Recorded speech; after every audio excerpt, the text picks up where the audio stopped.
Terima kasih Iyo, terima kasih buat perkenalannya yang lengkap banget ya. Kalau mau ditambahin, saya itu sudah jadi oma ya, punya cucu satu, punya mantu dua, anak laki saya tiga. Yang ketiga baru dapat gebetan ya, baru nembak katanya. Nah jadi ya saya belajar lagi terus bagaimana bisa menjadi mertua buat mantu-mantu yang berbeda-beda ya, tapi anak saya juga beda sih ya.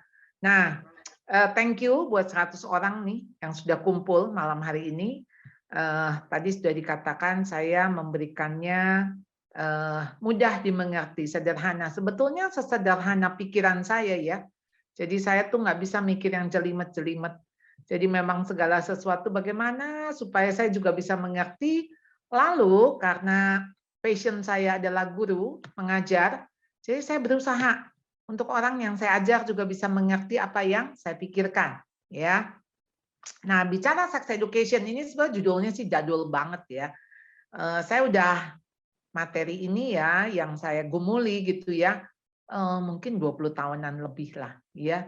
Saya sampai beli buku-buku setiap sekali saya ke toko buku atau saya keluar negeri, saya akan cari tuh buku sex education ya. Jadi mungkin ada kurang lebih 30-an buku. Dan saya menemukan buku-buku yang aneh-aneh gitu ya. Jadi yang buku untuk anak SD, tapi sudah diperlihatkan bagaimana masturbation, masturbasi, make love dan sebagainya. Aduh ngaco banget deh ya. Tapi nanti saya kasih lihat ada buku baik, ada buku bagus yang saya rekomendasikan untuk sex education. Ya, jadi sebelum itu mari kita akan sama-sama kita melihat satu bagian Alkitab ya. Siapa sih manusia itu? Kejadian 1 ayat 27-28b. Maka Allah menciptakan manusia itu menurut gambarnya. Menurut gambar Allah diciptakannya dia laki-laki dan perempuan. Diciptakannya mereka. Allah memberkati mereka, lalu Allah berfirman kepada mereka, beranak cuculah dan bertambah banyak. Manusia jelas ciptaan Tuhan, ciptaan Allah. Ya, kalau kita melihat di dalam Kejadian pasal 1, kita lihat dari ayat 1 terus bagaimana Allah menciptakan ya melalui firman-Nya. Ya, dia berfirman, jadilah ini, jadilah itu. Tapi setiap kali ada tulisan misalnya, segala jenis tumbuh-tumbuhan, segala jenis ternak, segala jenis binatang. NIV mencatatnya according to their kinds. According to its kind. Ya. Jadi menurut jenisnya. Jadi kalau menurut jenisnya, maka kita lihat misalnya ikan nggak bisa dia kawin dengan burung, nggak bisa. Dia harus kawin dengan sesama jenis yang artinya jenis daripada ikan itu. Jadi according to their kinds. Nah, namun menarik mulai dari ayat yang ke-26 ya. Let us make man in our image ya, according to our likeness. Menurut gambar Allah, gambarnya Allah, according to our likeness, menurut gambar kita. Jadi saudara, manusia itu jelas berbeda dengan binatang. Nggak ada, ini bukan binatang plus, bukan. Jadi diciptakannya juga berbeda, ada bahan baku, ada debu tanah yang diberikan nafas hidup. Dan Tuhan menciptakan laki-laki dan perempuan. Memang betul binatang ada jantan dan betina. Tetapi laki-laki dan perempuan ini di dalam struktur, di dalam fungsi, itu mencerminkan hubungan Kristus dengan jemaat. Bayangkan kita tuh manusia menjadi representatif gitu ya, menjadi representasi Allah ya, yang mencerminkan Allah, mewakili Allah. Makan. Ya, ada. Waduh. Oke, saya boleh dibantu? Oke, ya. Dan Allah mendesain ya manusia laki-laki dan perempuan ini ketika melalui hubungan seksual ya mereka bisa beranak cucu dan bertambah banyak. Ini desainnya Tuhan. Sehingga nggak bisa laki-laki dengan laki-laki bisa jadi punya anak. Perempuan dengan perempuan tidak bisa. Ya, jadi memang itu sudah desain yang Tuhan berikan. Ya, maka kita lihat juga binatang gitu ya, maksudnya jantan dan betina. Jadi Saudara, begitu spesialnya manusia. Mazmur 8 ayat 5 sampai 6. Apakah manusia sehingga engkau mengingatnya? Apakah anak manusia sehingga engkau mengindahkannya? Namun engkau telah membuatnya hampir sama seperti Allah. Manusia jelas bukan Allah, tapi diciptakan hampir sama. Dan telah memahkotainya dengan kemuliaan dan hormat. Jadi kenapa manusia itu begitu berharga di mata Tuhan? Dia mulia, hormat di mata Tuhan.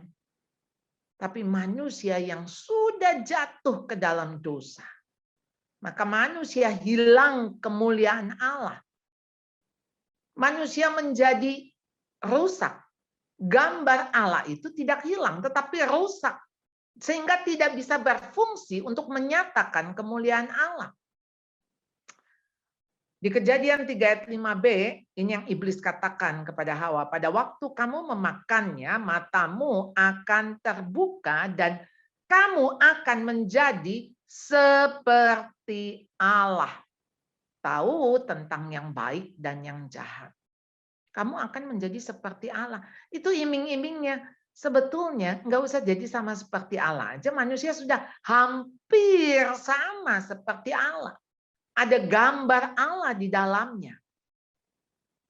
Tapi namanya manusia, ketika dia dihadapkan dengan godaan, dia dihadapkan dengan sebuah pilihan. Ya, jadi ketika manusia jatuh ke dalam dosa, ada kehendak bebasnya. Dan ya, itulah pilihannya ketika dia jatuh. Ya, melalui kecongkakan, melalui keangkuhan, aku mau sama seperti Allah. Dan di sini ketika manusia coba untuk mengatur hidupnya sendiri. Dia ingin mengatur, aku mau jadi Allah atas hidupku.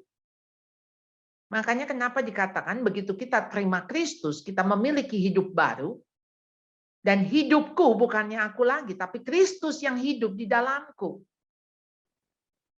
Jadi kembali kita bicara seks. Apa itu seks? Apakah seks sekedar, oh iya, kalau ngomong seks, langsung yang terbayang adalah hubungan seks. Itu hanya sepersekian daripada sex education. Karena bicara seks adalah bicara identity, identitas. Dan tadi identitas kita apa? Identitas kita itu gambar dan rupa Allah.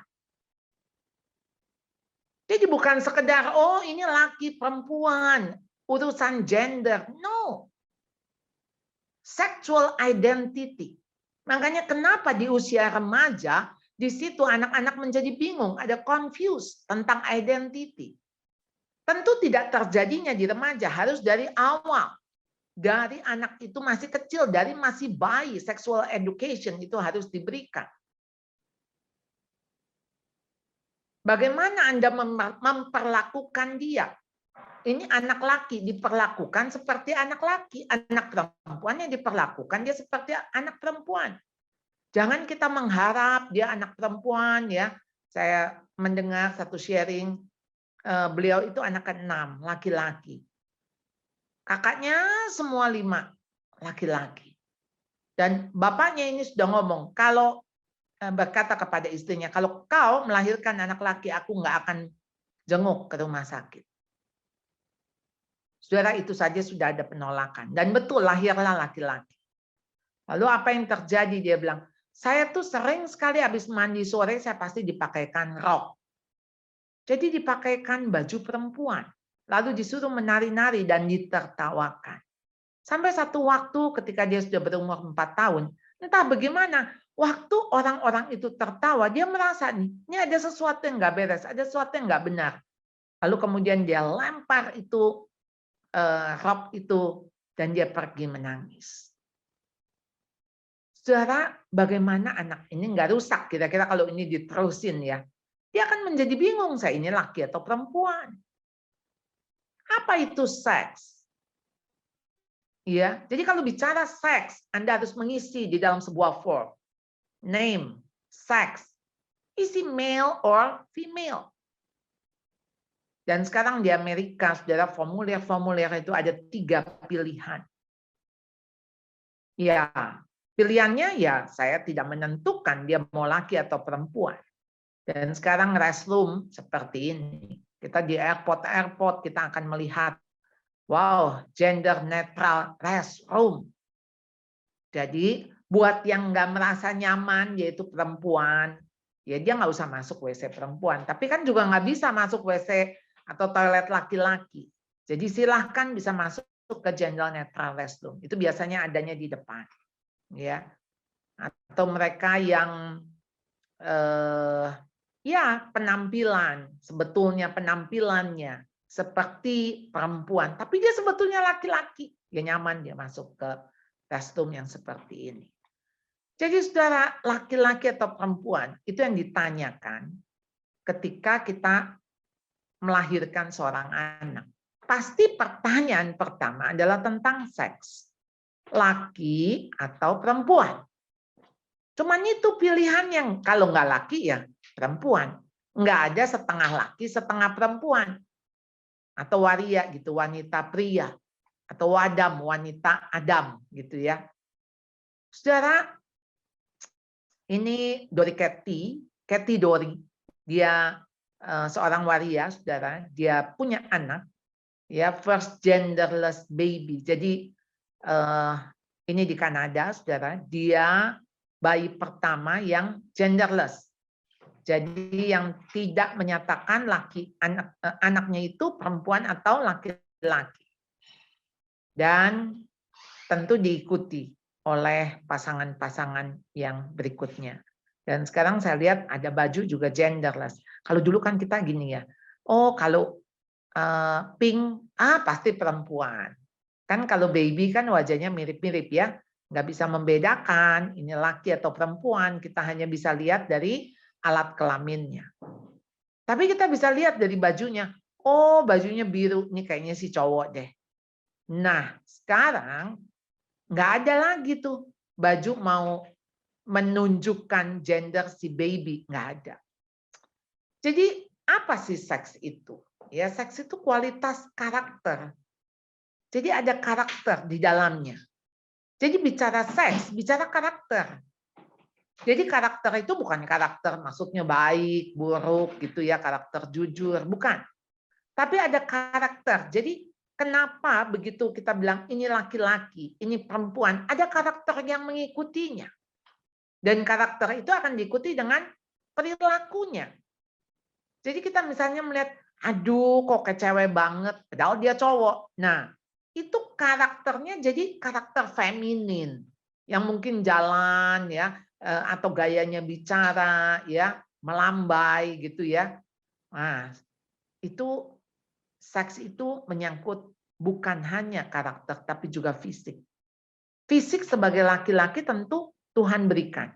Ya, bukan hanya ada alat kelamin tapi ada alat-alat fungsi di dalam tubuhnya sehingga dia bisa berfungsi sebagai laki-laki. Dan yang perempuan berfungsi sebagai perempuan. Ada struktur, ada peran ya antara laki-laki dan perempuan yang berbeda. Makanya kenapa kita dipanggil, kalau itu laki-laki akan dipanggil menjadi ayah. Perempuan akan dipanggil menjadi ibu.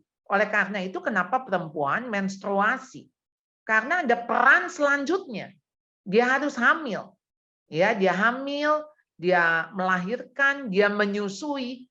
Peran-peran dan fungsi yang dilakukan oleh seorang perempuan.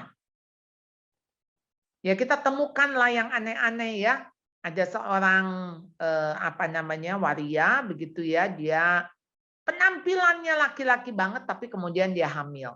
Tapi setelah diketahui ternyata memang sebetulnya dia itu perempuan dulunya. Jadi jelas dia punya rahim, dia punya indung telur ya, jadi punya ovarium ya karena dia perempuan.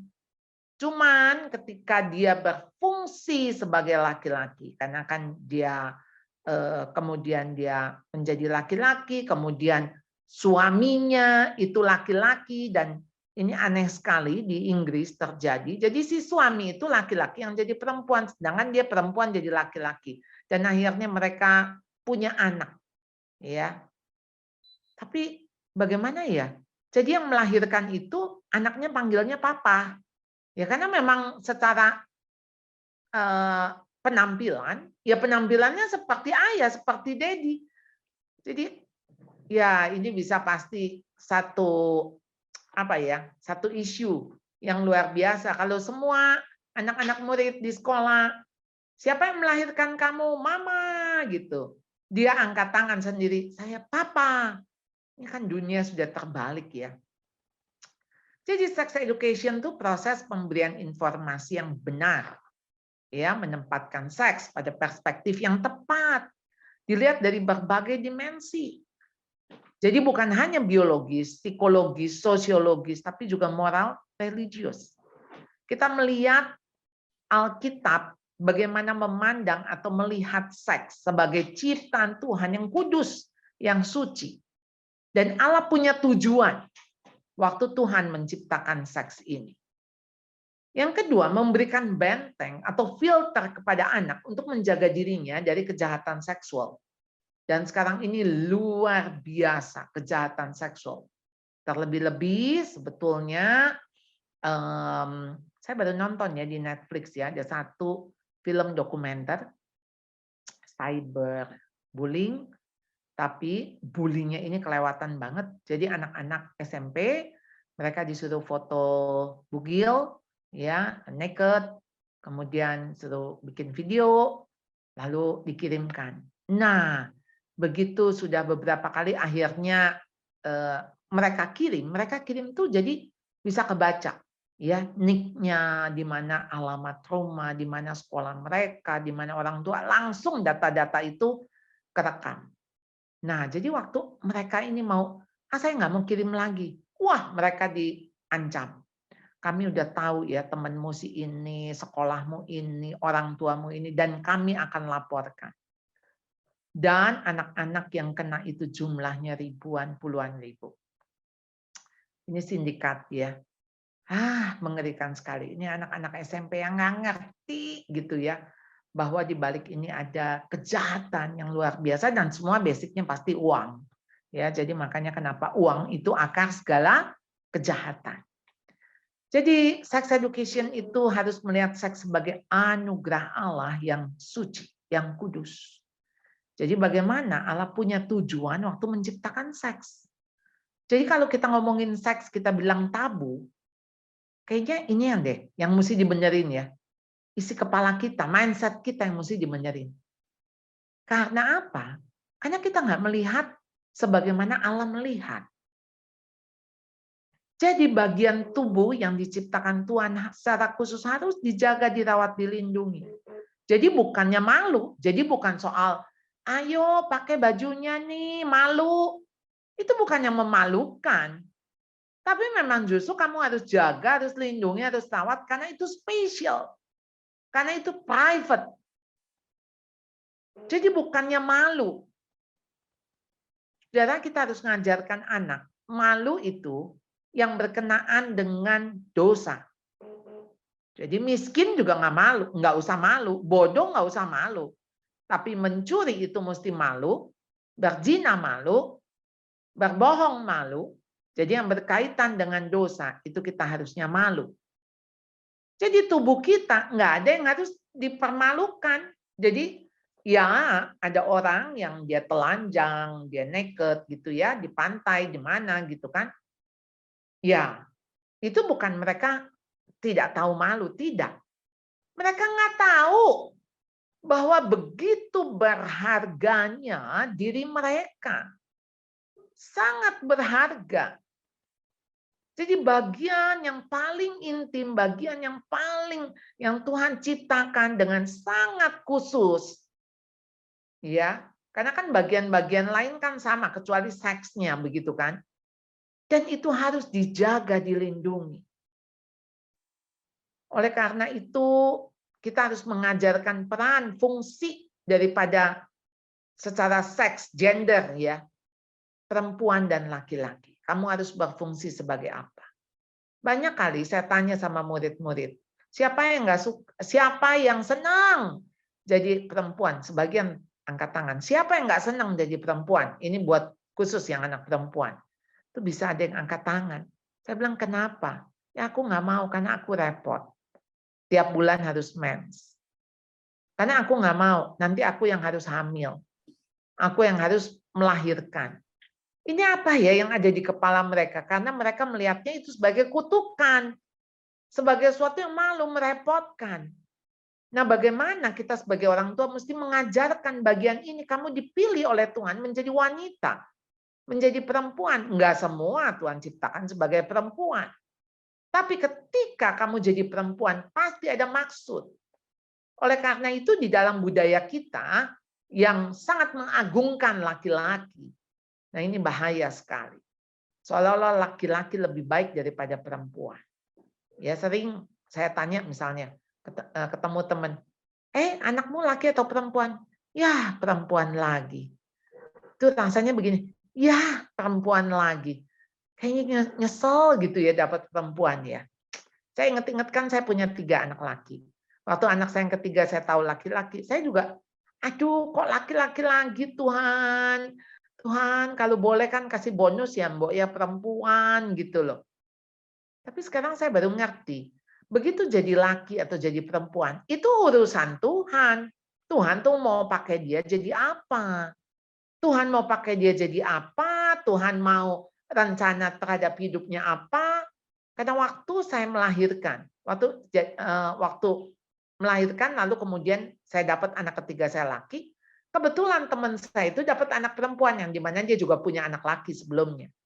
Saya cuma rasa nelongso banget gitu. Aduh, kok saya kayak Tuhan nggak peduli gitu ya. Saya kok kepengen perempuan tapi kok dapatnya laki ya. Lalu Tuhan bilang, anakmu itu aku akan jadikan ada seorang hamba Tuhan besar gitu ya. Aku akan jadikan seperti ini gitu. Ya memang harus laki-laki sesuai dengan rancanganku. Wah di situ saya bertobat. Ya betul sih sekarang anak laki saya jadi hamba Tuhan gitu ya. Dan saya berharap Tuhan pakai dia sesuka hati Tuhan. Nah, jadi saudara, sex education juga kita akan bicara soal proses terjadinya masa akil balik yang ditandai dengan datangnya menstruasi dan mimpi basah.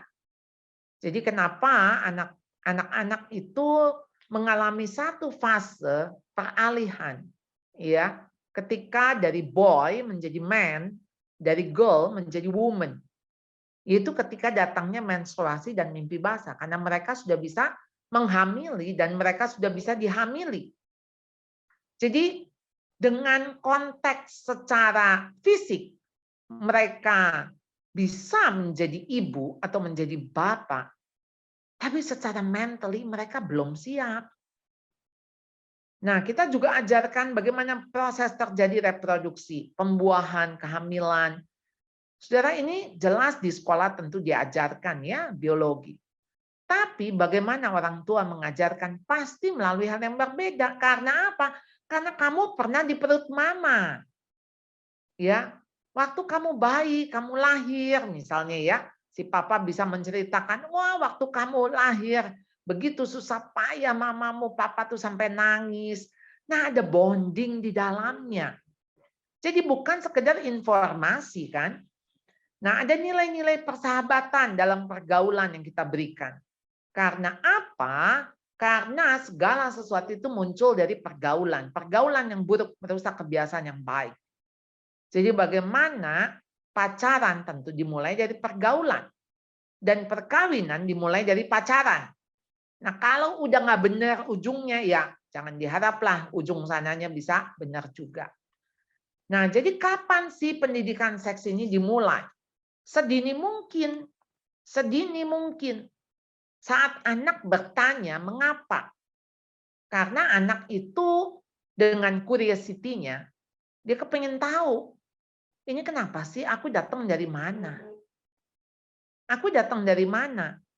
Nah, Anda jangan langsung parno. Waduh, ini saya mesti menceritakan ya tentang sel telur dengan sel sperma gitu ya.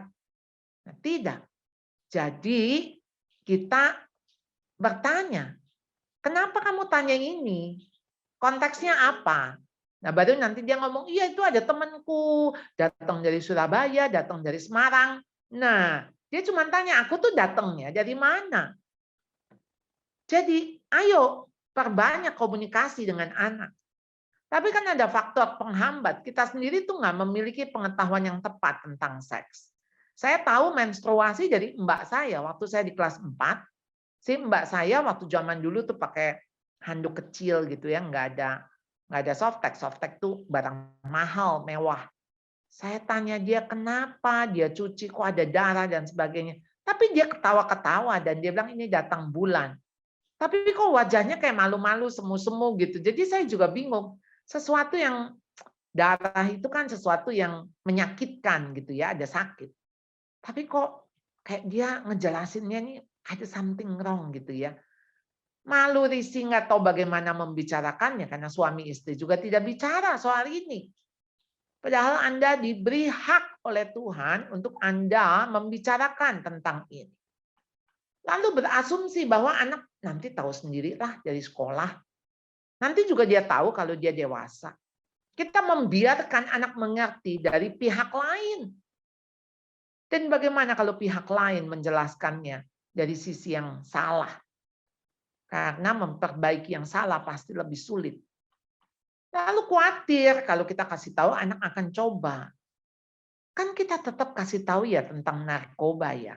Akibatnya apa, bagaimana. Dan saya yakin kok ketika anak ini begitu paham apa yang dijelaskan, dia nggak akan coba-coba. Karena begitu kamu mencobanya, kamu tidak akan sama persis seperti kamu sebelum mencoba. Nah, jadi kenapa sih perlu? Lingkungan tuh menstimulir anak ya. Aduh, melalui banyak hal lah. Ya, video game, internet, film, sosial media. Aduh, sekarang tuh film-film ya. Hampir-hampir ada film bagus, tapi kok yang mesti ada gitu loh. Make love-nya, pacaran gitu. Aduh, kalau itu nggak ada tuh juga bagus itu film ya. Jadi ya memang kita tahu dunia ini sudah semakin rusak. Ya, jadi Anda sedang tarik-tarikan sama dunia. Dunia menarik supaya anak kita hancur. Nah, kita harus tarik supaya anak kita selamat. Jadi bagaimana ingat waktu Tuhan Yesus banyak orang tua bawa anak-anak untuk datang dipangku, dipeluk. Lalu murid-murid komplain. Dianggap anak-anak ini mengganggu.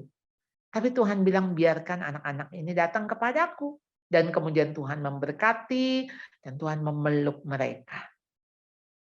Kita nggak ada cara lain loh. Kita nggak bisa menang dengan dunia ini. Dunia ini terlalu lihai. Caranya begitu beragam untuk merebut anak-anak kita. Nggak ada cara lain, kita harus cepat-cepat bawa anak kita untuk datang di dalam pelukan Tuhan. Anak kehilangan figur dan kehadiran orang tua dalam hidupnya. Saudara, di dalam survei, siapa yang paling berpengaruh dalam hidupmu? Survei kepada anak-anak ya. Anak-anak 70% mengatakan itu ayah. Ayah. Jadi ayah yang paling besar, kemudian kedua ibu, yang ketiga baru lingkungan. Ya, atau kakak pembina gitu ya, kakak pembina rohani. Itu nomor 3.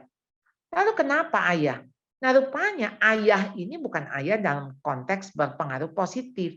Jadi ketidakhadiran ayah itu yang justru membuat mereka jadi narkoba, membuat mereka free sex.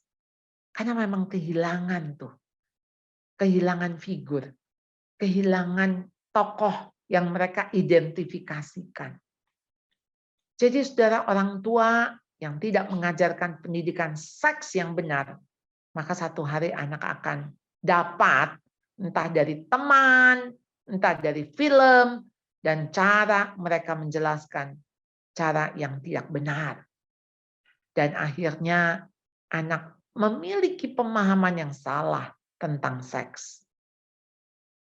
Dan ayo, yang pertama, bangunlah relasi. Relasi itu harus dibangun, khususnya hal yang berkaitan dengan seks. Ya, kenapa? Waktu Anda menjelaskan tentang seks, itu didasarkan pada rasa percaya. Trusting relationship. Anak percaya apa yang kita katakan. Gimana kalau dia udah nggak percaya? Kalau dia nggak percaya, dia pasti cari infonya dari tempat lain. Jadi justru dibangun hubungan emosional ketika Anda menjelaskan. Dan saya berharap tentu orang tua mau membagi hidupnya, sharing life. Karena apa? Anak-anak tuh akan menapaki jalan hidup yang pernah Anda lalui. Orang tua tuh dapat menjadi contoh yang jelas dan nyata bagaimana menjunjung tinggi nilai kesucian dan komitmen orang tua sebagai suami istri. Jadi ketika orang tua sebagai suami istri itu dasar hubungan orang tua anak. Jadi kalau Anda mau membangun relasi, ayo dong one on one sama anak. Dan saya harus anjurkan ini harus papa, harus ayah. Kenapa ayah? Ya, ini proses nurturing 0 sampai 8 tahun. Ibu kan yang berpengaruh, ibu yang paling dominan. Tapi di atas 8 tahun itu fungsi ayah yang harus nyata kelihatan. Karena ayah itu berteman dengan anak. Jadikan teman, main. Makanya nggak asik main sama mama, lebih asik main sama papa. Jadi justru membangun bonding. Karena apa? Ibu dan anak itu sudah ada bonding 9 bulan dalam perut ibunya. Anak sudah punya bonding. Tetapi ayah nggak ada bonding. Harus dibangun one on one itu tiap minggu. Tiap anak satu. Mulailah ngobrol, bicara apa saja sampai ke hal-hal yang intim. Anak laki yang kagum dengan ayahnya, dia tidak akan menjadi gay. Karena laki-laki yang dia kenal, yang dia kagumi adalah ayahnya. Anak perempuan yang dekat dengan ayahnya nggak akan jadi lesbian. Karena dia akan kagum dan dia akan memiliki laki-laki pertama di hatinya, yaitu ayahnya. Jadi, ayo Anda harus menumbuhkan perasaan anak untuk dicintai dan mencintai. Melalui pelukan, belayan, ciuman. Dia nggak usah lapar akan sentuhan kepada temannya, kepada peersnya. Sehingga dia merasa perlu untuk mengalami belayan, dipegang, diraba, disentuh. Karena dia udah cukup dari orang tuanya. Yang kedua, sex education itu bukan hanya relasi, tapi bicara juga edukasi. Karena Anda menjadi orang pertama. Jangan sampai Anda itu menjadi orang ke-20 karena 1-19 itu kita nggak tahu memberikan informasi yang seperti apa, edukasi yang seperti apa. Jadi kalau yang pertama itu yang tercatat, yang dia paling ingat. Dan itu landasan kebenaran tentang seks. Seks tidak bisa dikaitkan di luar daripada relasi.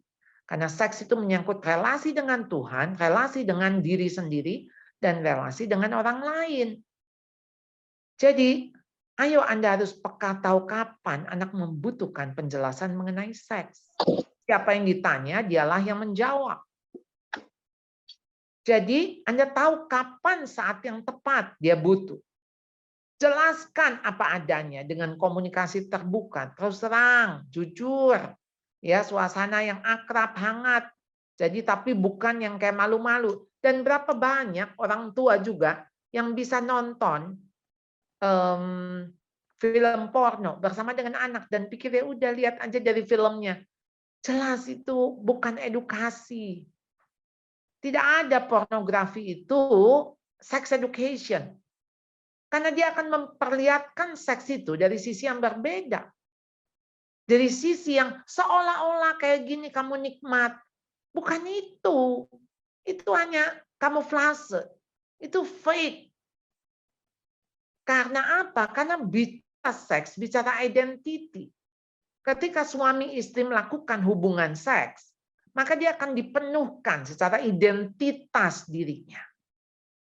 Itu jelas lain dengan yang digambar, yang di film-film, yang digambar, yang hanya menjelaskan soal kepuasan hawa nafsu. Lust, bukan love.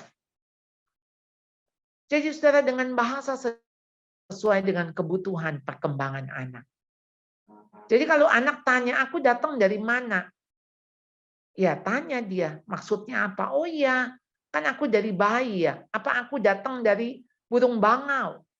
Burung bangau yang terbang kemudian taruh bayi di depan pintu rumah. Ya harus dijelaskan, udah bukan lagi bohong ya. Oh, mama itu makan bakso kebanyakan, maka mama punya anak ya karena baksonya banyak. Jelas tidak. Ya. Dan kalau anak tanya, aku keluar dari mana? Kasih tahu ada satu tempat yang Tuhan sudah sediakan. Oh, tempatnya apa namanya? Oh, tempat itu namanya vagina. Dan tempat itu Tuhan ciptakan untuk tempat keluarnya bayi. Ya tentu kita nggak usah lebay. Wah, sakit sekali itu digunting. Wah, bla bla bla. Nggak perlu. Informasi yang tidak dibutuhkan oleh dia nggak usah diberikan. Ya, gunakan alat peraga, saudara. Banyak ada film-film Discovery School tentang sex education. Ada buku-buku yang baik, ya bisa Anda jelaskan. Lalu diskusi dan cari informasi yang lain. Ya, diskusi apa saja. Kalau anak sudah terbuka, dia pasti apa saja juga dia tanya. Yang ketiga, intervensi. Nah, saudara, ayo saudara harus mengawasi, harus mengontrol kehidupan anak-anak. Dia berteman dengan siapa. Sekarang ini anak-anak kan menggunakan gadget. Kita mana tahu ya anak-anak itu berhubungan dengan siapa temannya. Seumuran dengan dia, peer group. Atau justru dengan yang pria 40 tahun, pedofil. Dan mereka pasti pura-pura karena mereka serigala berbulu domba.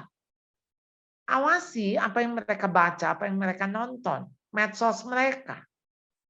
Karena ada orang tua ketika konseling dengan saya, saudara, anaknya kelas 5. Orang tuanya kaget karena anaknya pinjam iPad ayahnya. Ini terjadi mungkin 12 belasan tahun ya, di luar kota. Dan ayahnya kaget karena anak ini masuk ke dalam grup lesbian. Dan jelas di situ gambar-gambarnya luar biasa, grup-grup itu. Apa foto-foto PP-nya gitu ya. Jadi ciuman antar perempuan dengan perempuan. Jadi Anda nggak bisa diam saja, Anda nggak bisa tenang-tenang, lalu Anda bilang, enggak lah, nggak bakal lah anak gua begitu. Aduh, please deh. Ini kalau udah keterusan, kalau udah kecanduan, kalau udah terperangkap, terjerat, rasanya energi dan apa namanya, kita akan lelah sekali ya untuk menarik balik anak kita. Kenali teman-teman sepergaulannya. Ya nggak mungkin lah dia punya teman brengsek tanpa dia menjadi brengsek ya. Alihkan perhatian dan kegiatan ke hal-hal yang produktif. Ya. Buat komunitas-komunitas yang produktif. Ya. Jadi tugas siapa sih pendidikan seks ini? Pendidikan anak merupakan hak dan kewajiban mereka yang memberi kehidupan, yaitu orang tua. Jadi memang melalui seks anak ini hadir. Dan orang tualah yang harus menjelaskan bagaimana anak-anak ini bisa lahir dan bisa hadir di dalam keluarga. Tentunya pasti ada campur tangan Tuhan. Tapi di balik itu ada orang tua yang Tuhan sedang pakai untuk menjelaskan seks kepada anak-anak mereka. Saudara, ini buku ya, Parents Guide oleh Stan and Brenna Jones ya, Stanton and Brenna Jones yang mengarang buku How and When to Tell Your Kids About Sex. Ya, sudah diterjemahkan ke bahasa Indonesia, penerbitnya Momentum. Nah, ini buku cukup tebal sekali, tapi ini panduannya. Nah, kemudian ini dibaca oleh orang tua, tapi ada buku yang dibacakan ke anak-anak ya, sesuai dengan umur. Jadi misalnya The Story of Me. Nah, itu untuk anak usia 3 sampai 5 tahun. Ya, tentang babies, tentang bodies and a very good God. Ya, Story of Me, lalu kemudian Before I Was Born, ya. Itu anak umur 5-8, kemudian anak umur 8-12, what's the big deal? Mengapa Tuhan begitu seks? Dan kemudian anak remaja, facing the fact, the truth about sex and you. Saudara, sampai di sini saya stop. Kita masuk ke tanya jawab ya. Oke, thank you so much Bu Charlotte. As always ya, sangat memberkati banget dan benar-benar semua apa yang Bu Charlotte omongkan tuh benar-benar kayak mind blowing dan eye opener juga ya buat kita-kita, terutama ibu-ibu, bapak-bapak di sini yang anaknya udah mulai bertanya kenapa sih, dari mana, dan lain-lain. Oke, sebelum kita masuk ke Q&A, I want to welcome you guys yang baru datang juga, dan juga buat teman-teman yang masih ada di sini nih ya, jangan lupa kita punya question and answer link, question link di Slido, dan linknya udah ada di chat ya, jangan lupa. Dan sebelumnya kita bakal ngomongin tentang fuse living, apalagi fuse living, yaitu kita akan bahas tentang seperti ini nih ya, parenting, family, marriage, financial, apapun yang berkaitan dengan family. Dan jangan lupa stay tune di our IG @FuseJakarta dan tag kita ya, jangan lupa ya kalau lagi ada quotes-quotes yang berguna, yang kita quotes dari Bu Charlotte punya, jangan lupa di tag @FuseJakarta. Dan next Fuse Living, jangan lupa kita akan ada di 22 September 2022. Temanya adalah Right Response, aka Excellence Response, yang akan dibawakan oleh Fernando Conan. Dia adalah Certified Behavior Consultant, dan akan diadakan di Zoom juga jam 7 malam. Seperti ini ya, jadi catat 22 September. Nah, sebelum kita masuk ke pertanyaan, I want you guys to open your camera, kameranya dibuka, videonya dibuka. Kita mau foto bareng nih sebelum kalian pada kembali ke pekerjaan kalian masing-masing ya, nidurin anak, nyusuin anak, ya nggak sih? Oke, kita foto dulu. Ayo, mukanya dipampang di video kalian. Ricky, may I ask for your help, please? Bisa? Thank you. Ya, bikin videonya. Oke, semua nyalain dulu. Wah, 7 kali. 162. Oke. Satu, ini 7 kali ya. 1, 2, 3. Next one. 1, 2, 2, 3. Oke. Mau 3, 1. Sorry, bentar ya. 1, 2, 3. Oke. Wah, masih baik ninja-ninja. 1, 2, 3.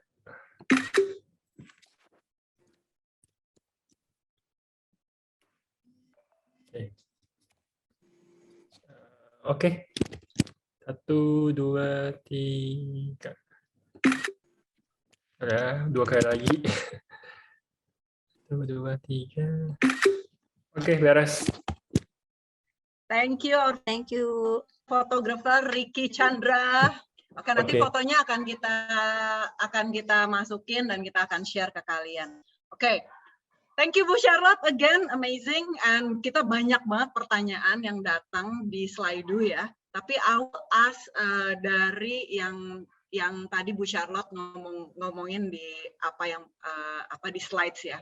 Jadi kan Bu Charlotte bilang bahwa kapan sih waktu yang tepat untuk menanyakan membicarakan tentang seks pada anak gitu ya. Dan kapan waktu yang tepat? Nah, itu kan Bu Charlotte bilang pada saat ya anaknya nanya gitu kan, atau misalnya ya kita harus punya, sebentar dong, kita harus punya komunikasi yang baik dengan anak sehingga kita tahu kapan waktu yang tepat. Tapi ada nggak sih dari Bu Charlotte apa standarnya gitu? Biasanya yang tepat itu kapan sih Bu Charlotte untuk memperkenalkan tentang seks atau memberitahukan tentang seks? Iya, jadi kan tadi saya katakan sedini mungkin. Itu kita mandiin anak gitu ya, itu pasti masih kecil kan ya. Kamu diciptakan ada tangan, ada kaki, ada telinga, ya. Lalu ada alat kelamin, kita mesti kasih tahu itu namanya penis, ya. Jadi bukan burung, ya. Jangan ngomong burung. Nanti kalau burung dia bilang kalau ini burung bisa terbang dong, ya. Nah, jadi dia harus tahu itu anggota tubuh. Lalu kita katakan, begitu, kenapa kamu mesti pakai celana? Nggak boleh telanjang-telanjang, ya kan? Bagian yang harus ditutupi tubuh kita harus dilindungi, ya. Jadi karena Tuhan menciptakan spesial khusus sekali. Itu aja udah sex education. Nah, sebetulnya ada satu waktu kalau di Amerika tuh mereka kasih batasan usia 8 tahun. Kan early childhood tuh 0 sampai 8 ya. Jadi ulang tahun ke-8 tuh di sore hari. Waktu anaknya tiup lilin, kue ulang tahun. Nah, malamnya itu ada dating. Jadi acara dating kalau anak laki, kalau anak perempuan dating with mom. Nah, acara ngedate-nya tuh ngapain sih? Nah, di situ tuh orang tua kasih tahu. Karena bentar lagi kamu jadi woman, bentar lagi kamu jadi man. Nah, kayak sekarang ya, anak 9 tahun tuh udah menstruasi. Kelas 3 SD. Saya sih nggak berharap ya, aduh nanti anak TK udah mens. Aduh bagaimana ya, ngurus dirinya aja susah gitu kan. Tapi kita nggak kebayangkan, sekarang ini kelas 3, kelas 4 itu sudah mens. Karena badannya tuh udah bongsor-bongsor, tinggi. Jadi memang ya kita antisipasi. Biasanya sih saya suka pakai supaya gampang ya, double digit. Usia berapa tuh double digit? 10 tahun kan? Nah, jadi begitu dia ulang tahun yang ke-10, buatlah itu menjadi satu momen. Kita bicara hal yang sifatnya secret, rahasia. Ya, rahasia. Kamu bentar lagi kamu akan mens, misalnya kita ceritakan tentang mens. Kalau sudah mens, kenapa sih bisa mens? Wah, itu tuh pelajaran yang tidak pernah ada habis-habisnya. Ya, setiap minggu kita ada pertemuan khusus tuh dating. Ya, nah ngomongin hal yang secret. Mau nanti ngomongin jatuh cinta, ngomongin pacar, ngomongin tadi tuh temenku tuh ngomong begini loh mami, bla bla bla bla bla. Nah itu tuh menjadi satu warisan ya, relasi yang intim antara ibu dan anak, antara ayah dan father and son. Sehingga ini akan dibawa terus nanti sampai kepada pernikahan. Bisa nggak anak perempuan kita yang setelah menikah, ketika dia punya masalah seksual dengan suaminya, dia bisa cerita ke siapa? Ya mestinya kan ke ibunya kan, orang yang pertama mengajarkan tentang seks, ya, tentang kekudusan hidup, tentang bagaimana dia dianugerahkan oleh Tuhan, punya kenikmatan untuk mengalami sexual relationship. Nah, itu tuh sesuatu yang jangka panjang sekali. Jadi kita tuh ngomong sex education tuh bukan hal yang apa ya, yang sangat singkat, yang sangat apa namanya, yang ya cuman ini informasi, bukan. Makanya kenapa tadi saya katakan yang pertama sekali seksual itu kita bicara soal relasi, relationship, ya. Dan setelah itu edukasi, setelah itu intervensi. Oke. Silakan.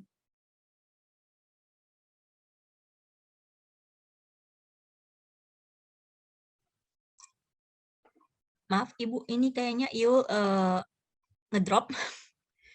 Oke. Ya. Oke. Kita lanjut ke pertanyaan kedua ya. Sebentar.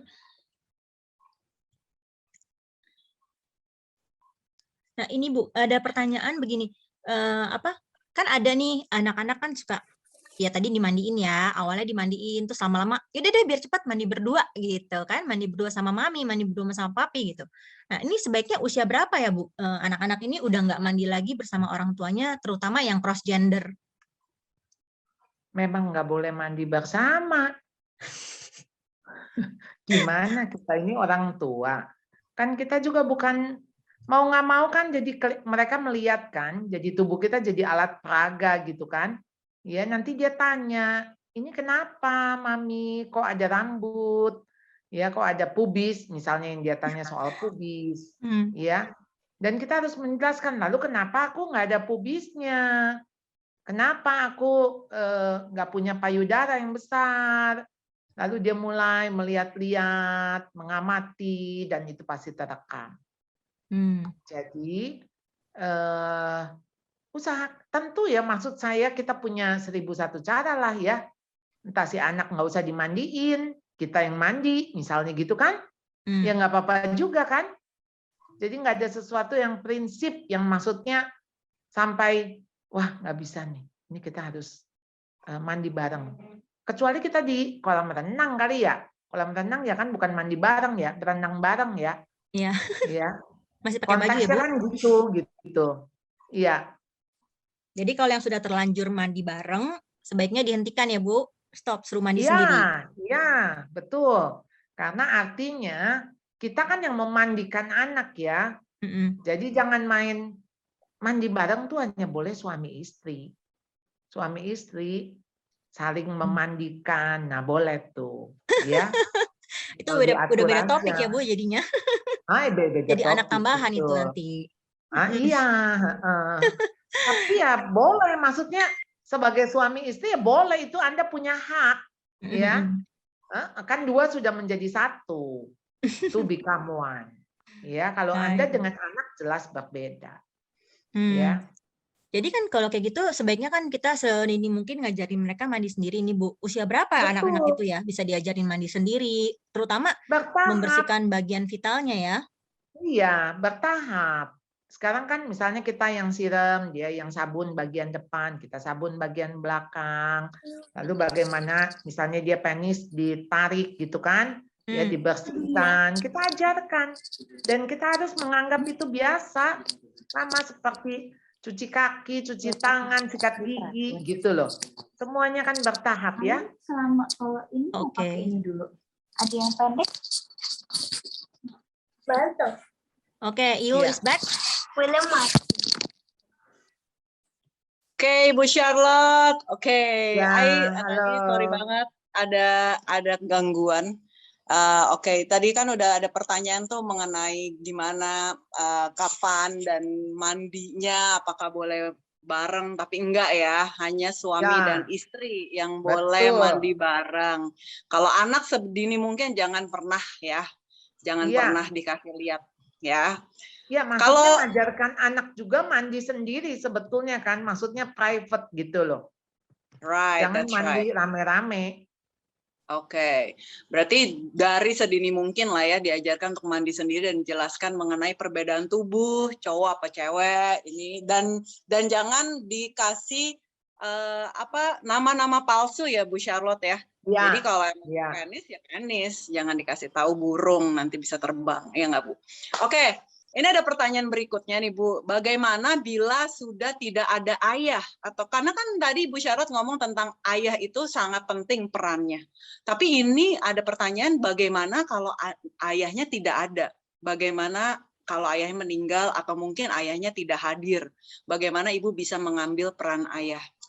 Iya, berarti Anda yang harus menanggung, nggak apa-apa. Jadi si ibu yang double function kan sebagai ayah juga. Jadi ya temani one on one. Ya, ada nggak sih kekurangan-kekurangan di arti maksudnya figur ayah tidak ada? Ya ada sih. Tetapi kan Tuhan kita Tuhan yang beranugerah ya. Jadi ketika dia tahu misalnya suami kita meninggal, lalu anak kita dibesarkan tanpa ayah, Tuhan akan menyediakan ayah-ayah lain. Dalam konteks misalnya dia punya guru laki-laki, dia punya om, dia punya apa yang dapat figur laki-laki. Dan yang paling penting bagaimana dia mendapatkan bapak surgawi. Jadi ayah, yang konteks ayah yang akan fulfill, yang akan memenuhi hatinya. Jadi nggak usah worry, ya. Oke, berarti parenting itu sebenarnya kalau misalnya tidak lengkap pun jangan takut karena Tuhan akan menyediakan. Gitu. Iya, tapi kalau yang lengkap Yul harus berfungsi. Karena sakit hati banget, maksudnya ayahnya ada tapi hadir tapi hidupnya, jadi antara ada dan tiada, ya. Right. Jadi ayah-ayah, buat ayah-ayah di sini, ibu-ibu di sini ya kita harus berperan sesuai fungsi kita masing-masing yang emang ditetapkan Tuhan. Jangan cuman buat anak doang ya Bu ya, cuman nggak mau ngurusin, nggak mau edukasi, right? Oke. Nah ini waktu di slide Ibu juga bilang kenapa perlu sih sex education? Karena ada lingkungan yang bisa menstimulasi anak untuk memberikan hal-hal yang relate kepada seks sejak dini, seperti seperti di TV, social media, bioskop ya. Nah, gimana jelasin kepada LGBTQ kepada anak yang terselip di sosmed, yang bahkan kita tuh kayak itu tuh film anak tapi terselip di sosmed. Betul. Nah, itu gimana caranya untuk menjelaskan, terutama untuk anak-anak usia di bawah 10 tahun, Bu? Iya, jadi memang nanti nih ada di bulan November tuh ada film apa aku lupa ya. Tapi itu di dalamnya juga ada peran gay ya. Jadi jelas-jelas begitu loh. Ini kan penyusupan ya. Karena anak-anak udah dicuci otak gitu, udah di brainwash bahwa nggak apa-apa kok laki sama laki, perempuan sama perempuan. Nah, bagaimana ketika kita menemukan hal-hal misalnya ya, entah pas lagi nonton, tahu-tahu dia nggak hamil, tahu-tahu udah nikah, kan itu mesti kita jelasin, ya. Makanya repotnya kalau kita udah nonton begitu kemudian kita nggak jelasin itu, ya nanti tuh anak diem-diem aja, mungkin diem-diem dia nggak ngerti kali.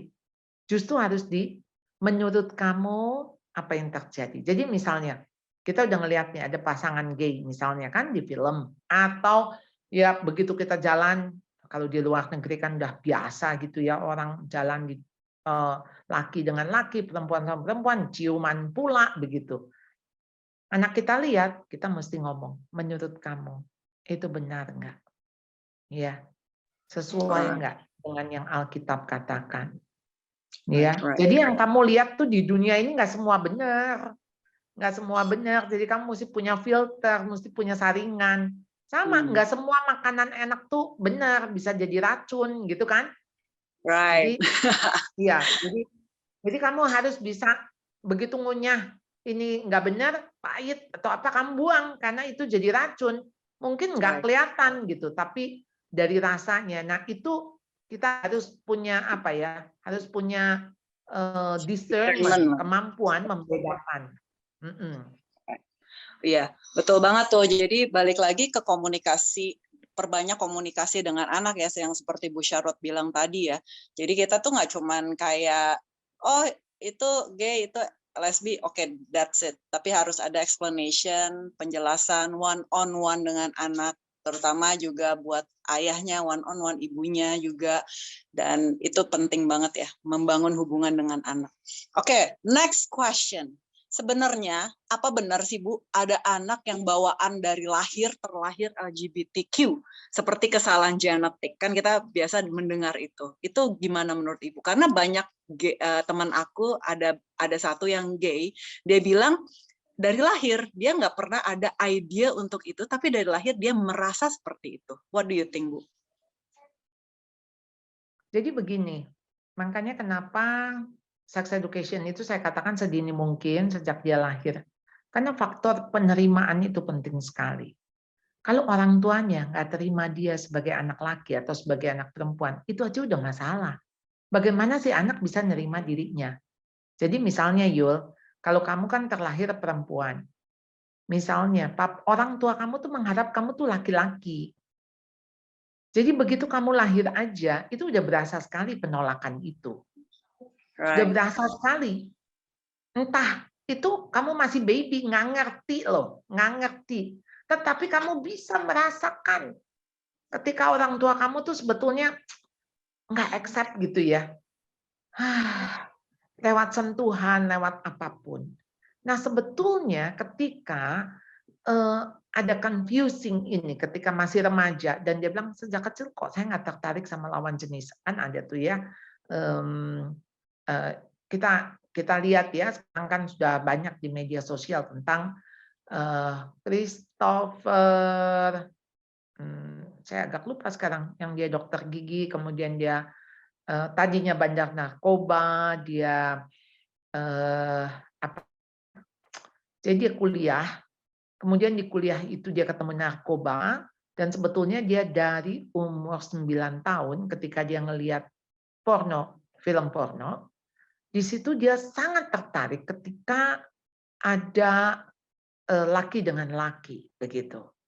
Nah, jadi umur 16 tahun dia pertama kali dia berhubungan seksual laki dengan laki, lalu ketika dia kuliah, dia udahlah dia klaim dirinya dia sebagai homo. Dan di situ ya dia masuklah ke dunia seperti itu, dan kita tahu ya seks bebas diikuti dengan ganja, dengan narkoba, akhirnya dia ditangkap karena dia memiliki narkoba luar biasa banyaknya, masuk penjara ketika dia telepon ibunya dan ibunya bilang, "Oh, syukurlah kamu ada di tempat yang aman." Ya. Artinya penjara gitu ya. Dan di penjara itulah dia nggak bisa lagi kontak teman-temannya karena teman-temannya pasti menjauh, lari dari dia. Dan orang satu-satunya adalah ibunya yang terus mendoakan dia 8 tahun untuk dia bertobat. Dan di penjara itu dia ketemu Alkitab, dia baca Alkitab, dan dia menyerahkan diri menjadi hamba Tuhan, dia sekolah Alkitab dari penjara, dan sekarang dia jadi dosen. Nah, singkat kata, jadi begini, sampai sekarang pun dia tidak menikah. Karena apa? Karena dia sebetulnya tidak tertarik dengan lawan jenis. Jadi ketika dia tidak tertarik dengan lawan jenis, it's okay, nggak apa-apa. Tapi nggak harus jadi gay. Karena ada sekian, namanya kita masih manusia berdosa yang tidak sempurna ya. Jadi kan ketika terjadi di dalam tubuh kita gitu kan, bisa ada ya orang yang cacat begitu sejak lahir. Cacat secara fisik. Ada juga yang cacat secara, ini mungkin jumlahnya sedikit sekali, yang memang dia tidak ada ketertarikan dengan lawan jenis. Jadi memang dia tidak menikah karena dirinya, karena orang lain, ada yang juga karena mempersembahkan diri ke Tuhan. Jadi ketika dia tidak menikah, orang itu tidak kawin karena dirinya, ya berarti ada yang cacat begitu, ya. Ya entah kan cacat kan macam-macam ya, ada yang misalnya memang cacat di dalam hal fisik, ya sehingga dia tidak mungkin dia menikah gitu. Ada yang cacat secara kecerdasan begitu, ya kemampuan akademik. Ada yang cacat di dalam juga ketika dia di dalam pertemanan, pergaulan, atau dia tidak mungkin menikah karena memang dia tidak tertarik, tidak pernah jatuh cinta dengan lawan jenis. It's okay, nggak apa-apa. Jadi tidak harus menikah. Dan kita kan ketika kita diciptakan Tuhan, menikah itu panggilan. Betul. Jadi ya kalau tidak terpanggil untuk menikah nggak apa-apa, selibat kan? Iya. Selibat dan bersukacitalah dengan hidupmu yang selibat, dan it's okay, itu tidak berdosa. Rasul Paulus mengatakan itu tidak berdosa. Tapi engkau menikah juga tidak berdosa, gitu. Iya. Ya. Oke, jadi kalau dari tadi yang Bu Syarot bilang, jadi faktor penerimaan itu sangat penting ya Bu ya. Jadi mau gimana pun kita bisa melihat bahwa kan even dari kecil, dari lahir di bayi aja, pada saat kita ada penolakan itu tertangkap lah ya di alam roh, sehingga pada saat lahir dia bisa aja seperti kayak tidak merasa dirinya adalah gender yang seperti Tuhan kasih. Nah, ini ada pertanyaan yang relate nih Bu ya. Bagaimana jika anak dari kecil, kan ini udah penolakan nih, berarti udah ada kasusnya ini. Anak dari kecil merasa terjebak di gender yang salah. Bagaimana meresponnya sebagai orang tua? Misalnya ada anak ngomong sama orang tuanya, "Mama, saya gay." Gimana meresponinya sebagai orang tua? Sama seperti kita menghadapi anak kita sakit. Gimana kita meresponinya? Anda mau marah anak sakit? Nggak bisa kan? Udah sakit dimarahin. Ya tambah menjauhlah dia. Nggak ada penerimaan. Kembali lagi diterima. Walaupun memang itu sangat menyakitkan. Dan tidak ada cara lain juga ketika Anda datang menyerahkan itu kepada Tuhan. Karena kuasa Tuhan jauh melampaui dari apa yang kita pikirkan. Dan berproseslah. Berproseslah di situ. Dan saya yakin ketika kita menjalani proses itu, Tuhan nggak tinggal diam. Ya. Dan kita melihat bagaimana keajaiban demi keajaiban kita akan alami. Tapi memang proses itu pasti menyakitkan. Ya, tetapi pasti kita melihat buah-buah yang akan kita hasilkan dari proses yang seperti itu, ya. Right. Jadi balik lagi ke faktor penerimaan ya Bu Syar ya. Gimana caranya kita menjadi orang tua yang menerima. Tapi bisa nggak sih kita benerin? Gimana kita benerinnya kalau udah terlanjur seperti itu loh, gitu loh Bu Charlotte.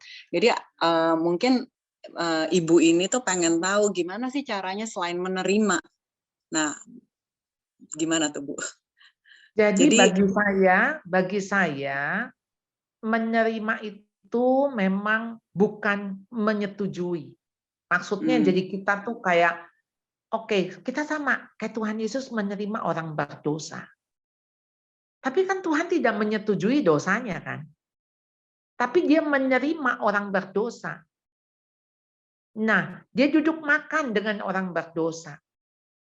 Dengan pemungut-pemungut cukai. Tuhan bicara dengan perempuan berzina, dengan perempuan Samaria. Tuhan bicara. Tapi bukan artinya Tuhan menyetujui apa yang dilakukan. Jadi ketika kita menerima orang, terimalah, terima. Dan dia juga tahu bahwa kita tidak menyetujui apa yang dia lakukan. Nah, waktu Anda menerima itu, ya dengan segala ketulusan, dan sebetulnya ada nggak hal yang bisa dikoreksi? Dari diri kita dulu loh, bukan dari anak. Disitulah kita rekonsiliasi. Jadi kalau dulu apa yang kita lakukan, ya coba kita ingat-ingat, coba kita korek. Karena bagian pemulihan itu kan proses ya. Pemulihan. Ini kan pemulihannya bukan pemulihan secara fisik dulu nih, pemulihan secara mindset, secara hati. Dan saya kok yakin ya kalau kita dipulihkan gambar diri kita ya. Gambar diri yang kamu itu berharga, kamu itu ciptaan Tuhan yang mulia. Kok saya yakin ya kita akan kembali tuh ke gambar Allah yang mula-mula ketika Allah menciptakan kita. Karena kita justru mendapat pemenuhannya tuh di situ. Fulfill-nya tuh di situ. Selama kita nih, misalnya kalau saya gitu ya, saya kemudian jadi pria gitu kan. Saya denial terus, denial. Ya nggak akan ada fulfillment. Nggak akan ada rasa kepuasan. Karena saya seperti sedang menafikan apa yang semula Allah ciptakan diri saya kan. Nah, mereka kan biasa alasannya gitu. Ya saya berperang dengan diri saya nih. Saya tuh sebetulnya di dalam diri saya pria. Misalnya gitu kan. Dalam diri saya tuh sebetulnya laki-laki. Ini saya berperang, saya terperangkap. Pakai kata-kata kamu ya. Terperangkap dengan tubuh laki-laki. Sekarang gini loh. Apakah Tuhan mungkin salah naruh? Ya, salah naruh. Maksudnya sebetulnya ini mestinya jadi laki-laki. Tuhan kesalahan. Ya, karena Tuhan meleng, Tuhan nggak lihat, Tuhan lalai, Tuhan ini sehingga maksudnya jadinya tubuh perempuan. Ya kan nggak make sense banget ya. Jadi itu ya kita tahu lah Allah nggak pernah salah gitu. Nah, tapi salah itu terjadi di mana kan kita ini dibangun oleh lingkungan, kita dibesarkan oleh orang tua, kita dibesarkan.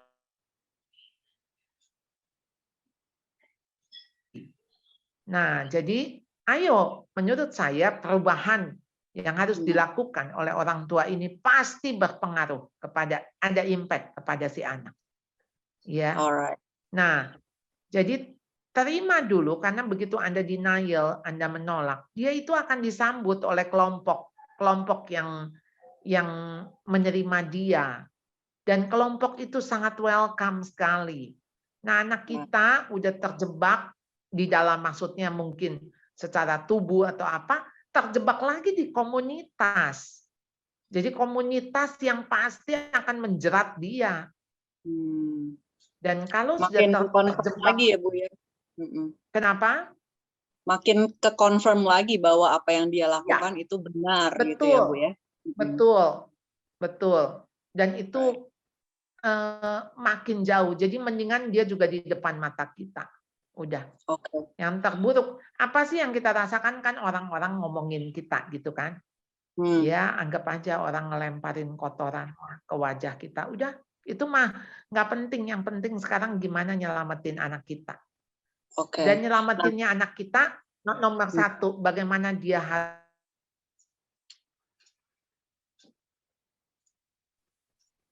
anak itu harus ketemu pribadi dengan penciptanya. Begitu dia ketemu dengan penciptanya, pencipta yang menciptakan dia sebagai apa?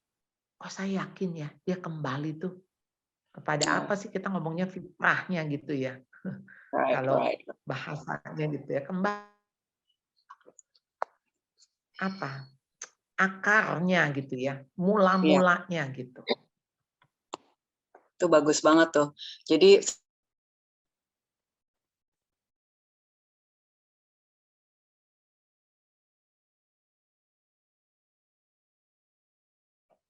Halo. Yul. Ini saya punya atau Yul punya ya? Saya back. Back. Nah, itu kalau anak kita, Bu. Tapi kan Ibu bilang kalau misalnya pergaulan lingkungan itu sangat berpengaruh kepada anak gitu kan, apalagi identitasnya kan, apalagi zaman sekarang gampang banget kan mereka mencari like atau mencari popularity atau mencari penerimaan dari luar gitu. Gimana kalau misalnya anak kita tuh bergaul dengan teman-teman yang LGBT ya, gimana tuh Bu? Bergaul dengan teman-teman yang LGBT. Jadi begini, kita harus yakini bahwa kalau dia berteman dengan LGBT, ya sebetulnya kan dia setuju dengan LGBT. Bukan hanya setuju, berarti dia sama, gitu kan? Kan sesama. Jadi kita tuh kasih tahu anak, mereka tuh boleh berteman dengan siapa saja, tapi tidak bisa bersahabat dengan siapa saja. Bersahabat itu yang konteksnya begini loh. Misalnya kita bilang, Tuhan Yesus sahabat orang berdosa. Sahabat di dalam konteks dia menerima orang berdosa. Tapi kan dia tidak melakukan dosa yang sama. Nah, jadi ketika sekarang kamu mau berteman dengan LGBT, kamu punya misi gitu? Kita tanyakan, misinya apa? Iya, Mam, aku mau menolong teman-teman. Oh, kamu nggak bisa sendirian. Either kamu yang kamu rencana kamu menolong, malah kamu yang ditolong oleh mereka. Maksudnya ditolong oleh mereka artinya kamu akan jadi umpan.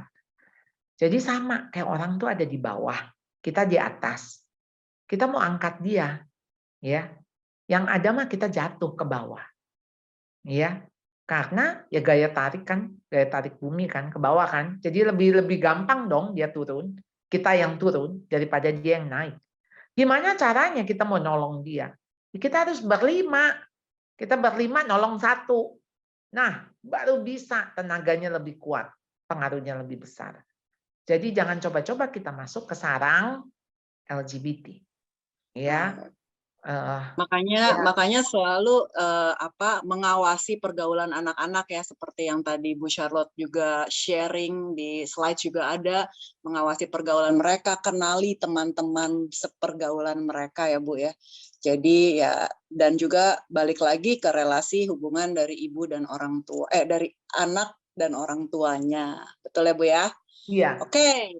Sehingga dia percaya si anak. Oke, the last question. Iya. Nggak apa-apa. Sehingga percaya apa, Bu? Boleh ngomongin lagi. Sehingga anak itu percaya apa yang mamanya katakan. Kan sekarang kan dia dapat nih dari teman, oh LGBT tuh mereka kasihan sekali loh, mereka tuh orang-orang yang tersingkirkan, mereka tuh mereka kan itu nasib mereka. Mereka kan nggak milih, mereka jadi itu gitu loh. Jadi kan yang Right. ditimbulkan kan kayak rasa simpati, empati gitu ya kepada mereka. Nah, dengan apa yang kita tuturkan, kemudian dia jadi lebih percaya kepada temannya. Berarti selama ini ya kita diragukan oleh anak. Nah, itu loh, kekosongan itu loh. Jadi itu Right. yang harus diisi oleh orang tua. Jangan sampai ketika anak lebih percaya temannya, lebih menaruh kasihan sama temannya, ya, wah, jadi lebih ketarik ke temannya daripada ke orang tua, ya. Jadi dia harus, nah, relasinya harus dibangun oleh orang tua, ya. Last Jadi sebenarnya question. kata kunci, ya, bukan last question Bu, masih next question. Oh, Alright. next Ini, question. Oke. iya, ini ada ibu punya anak 5 tahun. Jadi dia ini tinggal sama mertua, berarti sama neneknya. Dan anak 5 tahunnya ini suka pegang dada neneknya, katanya nyaman, ya. Jadi dan neneknya suka nggak pakai bra di rumah ya. Iya. Nggak pakai bra di rumah, udah diberitahu masih gitu juga. Nggak mungkin ngomong sama neneknya. Gimana tuh, Bu? What do you think? Sangat sulit menurut saya kondisi ini karena begini loh. Sementara si nenek nggak merasa ini bermasalah, ya, dan si nenek membiarkan cucunya melakukan itu, ya, saya sih agak ekstrim ya. Lebih baik memang pisah. Saya tidak tahu bagaimana cara lain. Karena ngomong sama nenek sulit. Nah, saya nggak tahu ini mama atau mertua. Mestinya sih, kalau ngomong sama mama, menurut saya ya, saya coba menempatkan, kalau saya anak perempuan, saya ngomong sama mama saya.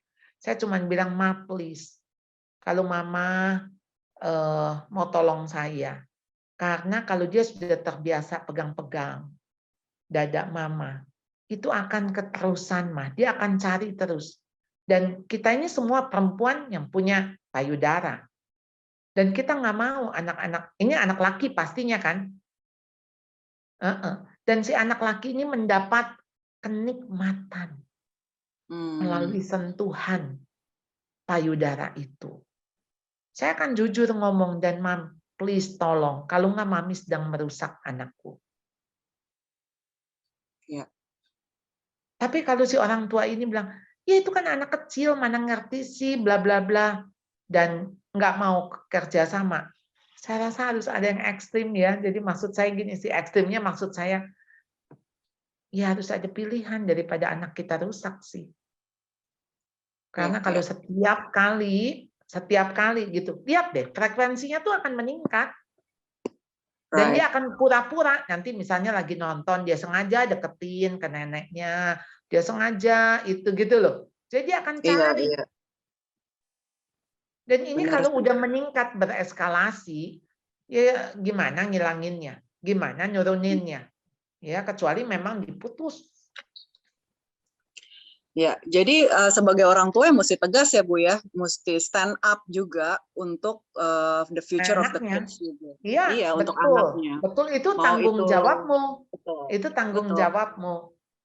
Ya, dan Iya. juga nggak perlu nyalahin si mama, karena si mama tuh nggak ngerti, pemahaman dia kan ya seperti itu gitu. Nggak mungkin lah anak-anak gitu misalnya. Iya. Ya. Jadi balik lagi, itu adalah tanggung jawab dari orang tua untuk memberitahukan dan juga untuk memutuskan ya apa yang terbaik buat anaknya untuk masa depan anaknya ya mengenai hal Ya, ini. betul. Oke. Mau neneknya, mau tantenya, mau siapapun kita harus punya batasan-batasan yang tepat gitu ya Bu ya. Oke. Betul. Nah, ini kan kita di dunia digital ya Bu ya. Banyak game-game online dan sekarang kebanyakan orang-orang itu, anak-anak itu semuanya belajar secara online, right? Nah, terus ada pasti di game-game itu tiba-tiba ada pop-up tuh yang namanya kayak video-video atau mainan-mainan, dan biasanya kebanyakan mengarah ke something yang belum pantas gitu loh Bu. Dimasukin tuh yang seks-seks sejak dini itu. Nah, anaknya tuh patuh. Oke, saya nggak boleh main lagi ya karena ibunya ngelihat. Tapi dia tanya terus kenapa nggak boleh. Nah, ibunya ini nanya ke Ibu Charlotte, bisa nggak dikasih tahu what should I say? Apa yang harus saya jawab? Gimana menurut Bu Charlotte? Kalau anaknya tanya terus. Iya, sekarang kan si anak diperhadapkan harusnya dengan banyak pilihan. Game online itu hanya salah satu. Jadi kan ada salah 2, ada salah 3, ada salah 4, salah 5. Maksudnya gini loh, game itu variatif sekali. Nggak harus game itu. Nggak harus pakai gadget. Kenapa sekarang nggak masuk dapur, bantuin mama, bikin kue, yuk kita main masak-masakan. Kita main pelihara binatang, ya dialihkan. Jadi dibeliin anjing yang kecil, pet gitu ya. Dia pelihara begitu. Ikan misalnya. Atau ada hobi baru. Hobi baru apa? Musik kah gitu. Nah, tapi lepas daripada itu, kenapa dia bisa melekat dengan game online? Sebetulnya itu yang kita harus lihat, ada gaya tarik-menarik. Jadi game online itu kan menarik, pastinya. Oleh karena itu kita harus ada sesuatu yang menarik apa? Kenapa dia bisa tertarik? Karena ada kekosongan. Ya, jadi kekosongan itulah yang harus diisi oleh orang tua. Sehingga orang tua dirasa lebih menarik gitu ya. Bisa nggak? Ya gimana lebih menarik kalau isinya omelan, isinya perintah, larangan. Ya gimana ya menariknya ya? Pasti nggak akan menarik lah. Ya. Right. Dekat sama Benar orang tuanya aja, orang tuanya ngomel, udah mandi belum? Udah makan belum? Jorok amat sih, kotor. Kamu bau. Aduh, gimana anak betah di samping orang tua. Right, benar banget sih Bu. Tapi kalau orang tua bisa mengisi ya kekosongan itu, kok saya yakin loh, nggak ada yang perlu dia tempelin, nggak ada yang perlu dia sampai istilahnya candu gitu ya. Dan waktu dia penasaran, kenapa? Kasih tahu aja, mama pengen main sama kamu seru. Yuk kita sekarang main apa yuk? Iya. Mainlah ke depan, ke halaman, sepedaan. Apa mau ngeles bareng? Ngeles apa coba? Maksudnya ngeles bareng deh. Apa gitu. Lakukan sesuatu yang excited gitu. Apalagi sekarang ya banyak sekali kegiatan. Mengalihkan perhatian si anak ya Bu ya, sehingga dia juga produktif dan enggak terhipnotis dan hanya lagi. Satu kegiatan, iya. Right. Kita nggak bisa maksudnya substitute begitu saja mengeliminasi. Kita nggak bisa mengeliminasi. Dia jadi sebel sama kita ya Bu ya kalau Iya kayak dong. gitu. Kalau eliminasi kan berarti kita tarik kan, kita ambil kan handphonenya kan, lalu nggak boleh main. Iya makin digituin makin nyari, makin penasaran dia. Berarti ada apa nih? Kenapa yang aku nikmatin? Kenapa diambil? Gitu. Ya. Sip. Dan thank you. kan Semoga menjawab orang tua. Iya. Oke, jadi orang tua jangan mengeliminasi tapi substitute change, mengalihkan perhatiannya, dan harus effort juga dari orang tua agar anak lebih produktif ya. Oke, Bu, ada pertanyaan lagi nih. Bagaimana jika anak pernah memergoki parents yang sedang make love? Sebenarnya udah kejadian waktu dia umur 6 tahun dan sekarang sudah 9 tahun tapi nggak pernah dibahas tuh Bu. Apa perlu dibahas? Perlu, dia tahu kok. Cuman sekarang kenapa bisa sampai ketangkep basah? Sebetulnya kan itu masalahnya. Karena kalau saya bicara soal ini, harusnya anak itu nggak boleh tidur sama orang tua. Anak itu mesti punya kamar sendiri. Anda mesti punya kamar sendiri, suami istri. Privacy. Right. Ya pastilah anak nggak akan lihat. Tapi ini anak lihat di mana? Karena Anda pikir dia udah tidur. Ya kan? Misalnya anak nama Johnny. John, udah tidur belum? Belum. Cepetan tidur. Besok bangun siang, kan sekolah gitu. Tanya lagi, John, udah bobo belum? Udah. cepetan tidur gitu kan. Sekarang begitu ketiga kali ditanya, John udah bobo belum? Waktu cek ya. Si Joni ngomong nggak? Jawab belum. Salah. Jawab udah. Salah. Gitu kan. Dia diam. Gitu. Orang tuanya pikir aman, terkendali. Dan akhirnya dia melihat.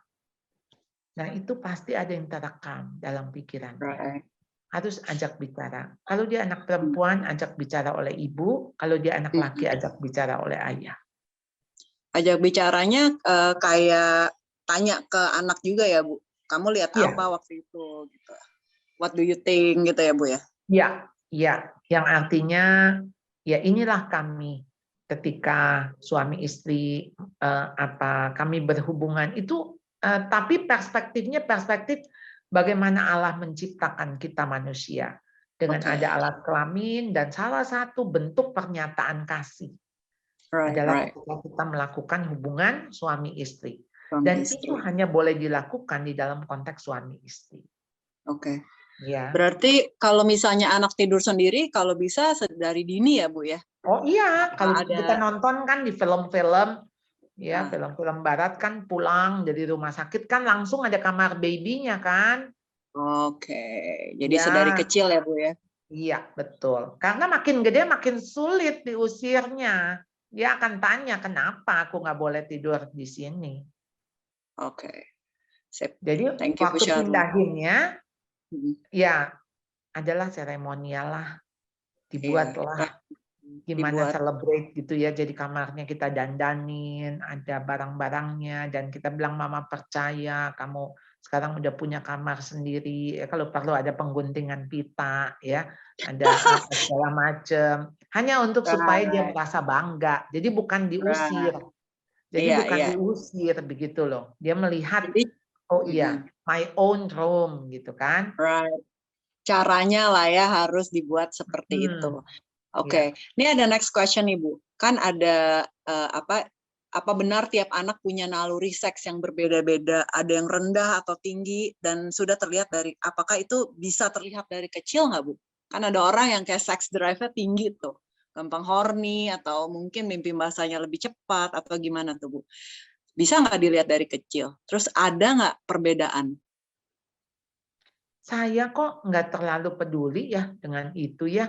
Maksud saya begini loh, memang itu kan berkaitan dengan hormon kan, ya secara hormonal. Maksudnya libido ya, kan ada yang mengatakan oh ada makanan-makanan tertentu yang meningkatkan begitu ya. Itu kan bagian dari memang yang nggak bisa dipungkiri, tubuh kita kan akan saling mempengaruhi ya. Jadi tetapi kan jangan lupa ada yang kita secara emosional. Ya, kita juga diberi pikiran, kita juga diberi kehendak. Bagian itu yang akan mengontrol. Jadi nggak serta merta misalnya kalau, wih ini anakku kayaknya hypersex deh gitu ya. Oh no. Dari mana kita bisa ngelihat? Dari apanya ukurannya gitu loh. Nah, ketika dia dini itu menyangkut sebetulnya secara perkembangan. Kan ada perkembangan seksual secara secondary, secara tersier gitu ya. Jadi ya mungkin dia lebih cepat karena badannya lebih besar. Jadi semua organ-organ seksnya itu matang gitu. Jadi udah menstruasi misalnya di usia 9 tahun. 9 tahun. Dewasa di usia 10 tahun atau 11 tahun. Ya jangan kita anggap jadi dia apa tadi bilang? Hornian. Gitu ya. Aduh. Kok kayaknya saya agak napas ya sama telinga saya sih ya.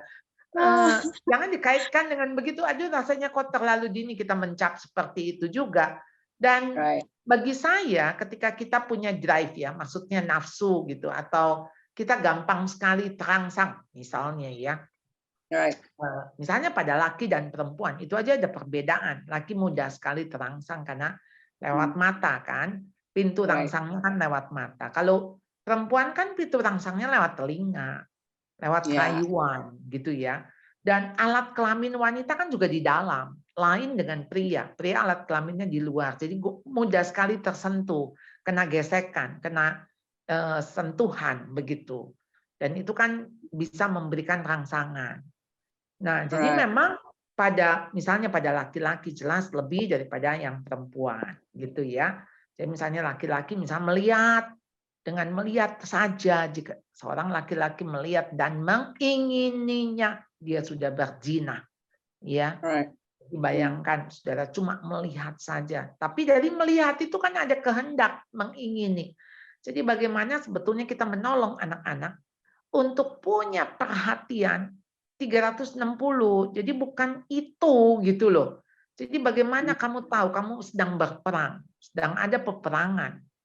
Ya, ada yang mau menarik kamu, ada yang mau menghancurkan kamu. Ya. Dan kamu dikasih kehendak bebas. Nah, sekarang kehendak itu yang dipakai untuk kudus. Untuk kamu bisa memilih. Memilih mana yang baik, mana yang berkenan di hadapan Tuhan, mana yang sempurna. Pilih itu. Pilih. Jadi makanya mesti apa yang dirubah? Mind. Change your mind.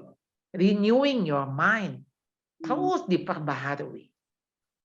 Nah, jadi kita nggak mau ikut dengan dunia gitu. Dunia kan yang maksudnya, oh ini memang kamu nih memang punya sexual drive-nya tinggi misalnya. Bagi saya kita manusia punya akal budi, ya lain sama anjing misalnya. Oh lagi musim kawin, oh iya dia kawin aja sama anjing siapa gitu kan? Ya dia nggak milih-milih anjingnya. Nah kita kan dikasih akal budi nih sama Tuhan. Pasti beda. Ya. Benar.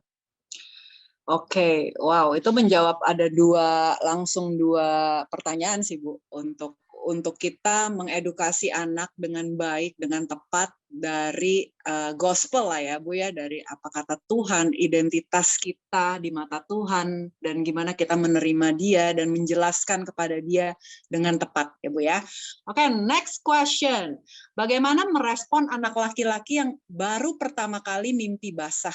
Dan sepertinya laki-laki itu kan gampang banget terjatuh dalam dosa masturbasi. Gimana cara mengantisipasinya nih Bu? Ada pertanyaan seperti ini. Iya. Harus ayahnya yang menjelaskan. Karena kalau ibunya nanti nggak ngerti, nggak ngalamin. Kalau ayahnya kan ngalamin. Ayahnya kan tahu. Dia kan pernah mengalami yang namanya mimpi basah. Jadi kalau dia cerita, oh santai aja, papanya juga jangan kayak parno gitu ya. Jadi si papa, oh iya, dulu papa juga seumur kamu juga pernah. Nggak apa-apa kok itu, ya. Nah udah sampai situ dulu. Tapi kalau sampai itu fungsinya kenapa sih? Kenapa ada orang yang mimpi basah? Itu artinya apa? Ya artinya kamu udah mesti gede nak, ya kamu udah besar. Apakah itu akan terus-menerus gitu? Ya, apa itu mimpi basah, mimpi berenang? Nah, ya jadi si papa tuh menjelaskan di salah satu apa namanya Discovery School itu kan ada bicara tentang pertumbuhan menjadi puberty. Jadi judulnya puberty. Jadi bagaimana seorang anak laki-laki tuh ketika dia tumbuh besar, apa sih yang terjadi di dalam tubuhnya? Nah, di situ tuh dikasih lihat gitu ya. Dan sampai terjadi mimpi basah dan sebagainya. Jadi nonton bareng aja. Memang itu education dan itu ilmiah gitu. Ya, jadi pengetahuan dibacanya sebagai sesuatu yang tentu harus diketahui.